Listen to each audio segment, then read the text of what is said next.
What are the Irish fairies, or the Daoine Sidhe? There are few spiritual beings that loom larger in Irish folklore and tradition than fairies, or the Daoine Sidhe. They go by many names, including the good folk, the Daoine Maha, the little people, as I grew up hearing, the Daoine Beaga, and the Slúigh, the army of the Sidhe.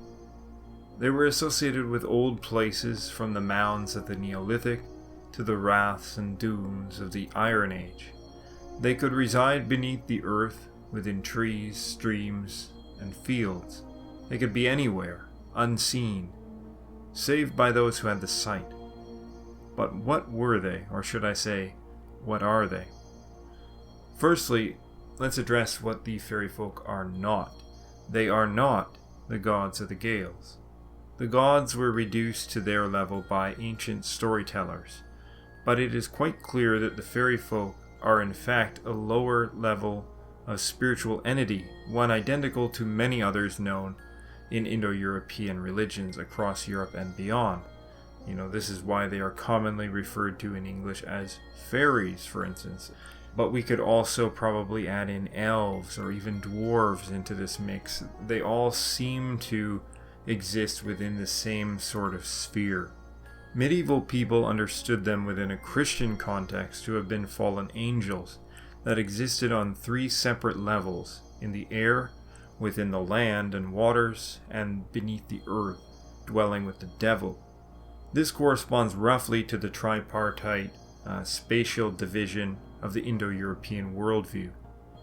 So there are various types of these entities dwelling throughout the totality of the world, but their power and composition are thought to be largely similar. To understand them further, we should understand what a Sidhe is, if they are the people of it. Now, the Old Irish word Sidhe is the name given to the various mounds from ancient times where it was believed, and rightly so in many cases, that the dead were buried.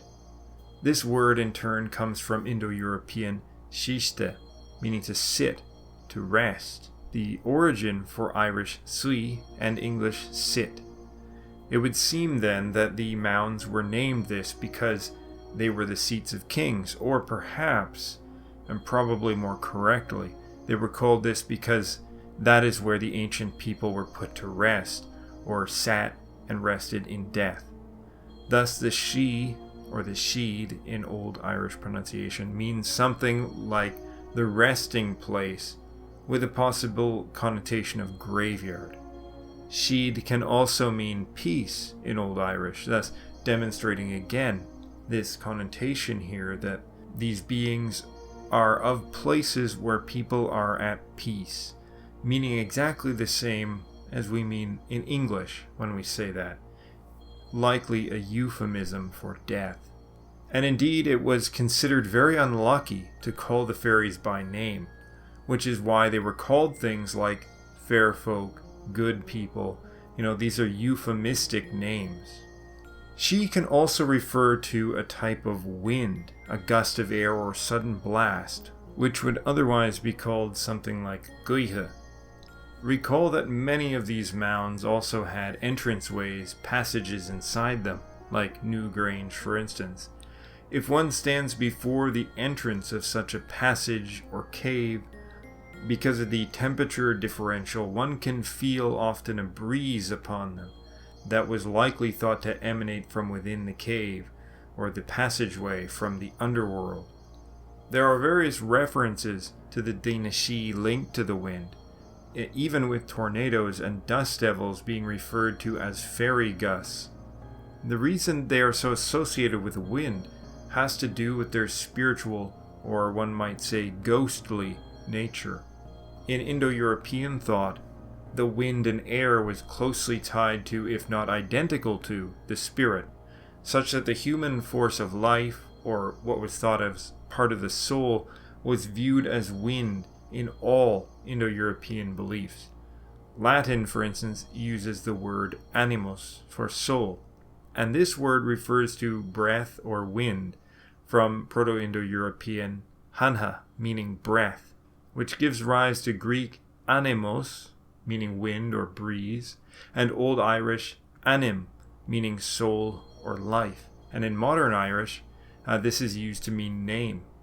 Now this meaning is directly equivalent to the Tocharian B, where anma means soul or self.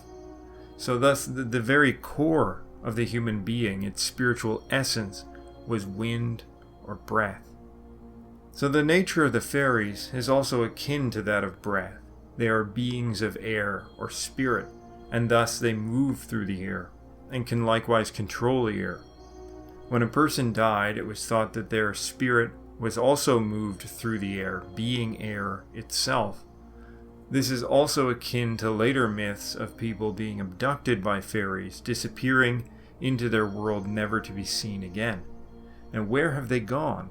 And what is their world? It is the world of the dead, the world of the spirit detached from physical form, a type of shadow world that mirrors our own, which is quite how the fairy world is described in various sources. They are perhaps most akin to ghosts, but with the caveat that they are not generally considered to be spirits of the dead, but are spiritual beings in origin. They are a type of minor level deity, you could say. But as the fair folk are not high gods of the celestial realm, they do not exist within that heavenly realm, and they play a sort of intermediary role. The fairy host, the Sluig Sidhe, were said to be led on various occasions by none other than Lug Lawada.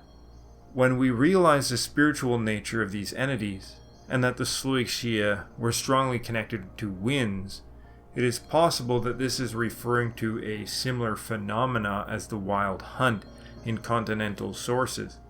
It may well be that the fairy host here is thought of as the storm winds, whereas the spear of Lug is a lightning blast. There is a great description of this host given in an old Irish poem dedicated to them, and it goes, "White shields they carry in their hands, with emblems of pale silver, with glittering blue swords, with mighty stout horns, in well-devised battle array, ahead of their fair chieftain. They march amid blue spears, pale-visaged, curly-headed bands. They scatter the battalions of the foe, they ravage every land they attack. Splendidly they march to combat, a swift, distinguished, avenging host. No wonder, though their strength be great, sons of queens and kings are one and all. On their heads are beautiful golden yellow manes, with smooth comely bodies, with bright blue starred eyes, with pure crystal teeth and thin red lips. Good they are at man-slaying, melodious in the alehouse, masterly at making songs, skilled at playing fiddle." And as you can see from that description, they in fact are very similar to the sort of personality or character that comes through about Lug himself. So the fair folk can bring luck, and they can also bring disease and death. In various stories, they escort people into the underworld, and so they may play a role in bringing souls of the dead after death, carrying them away on the wind, perhaps. However, they were also thought to seek people's deaths on occasions, hitting them with fairy spears or arrows to cause them maladies and death, where they would claim them in the fairy world when they died. Joint inflammation and many other illnesses were ascribed to them. Even leprosy was said to be caused by them. The actions of these fairy darts is similar to the power ascribed early on in Greek myth to the arrows of Apollo.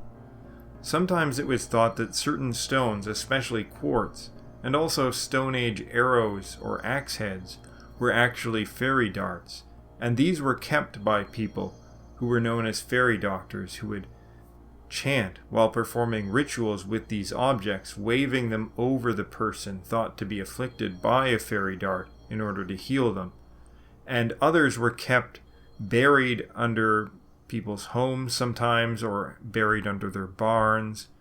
Traditionally, offerings were made to the fairies of biscuits, bread, cakes, milk, and other small offerings. It was thought that they were especially protective of ancient sacred sites, and to disturb these places would be to bring ruin upon the ones who did.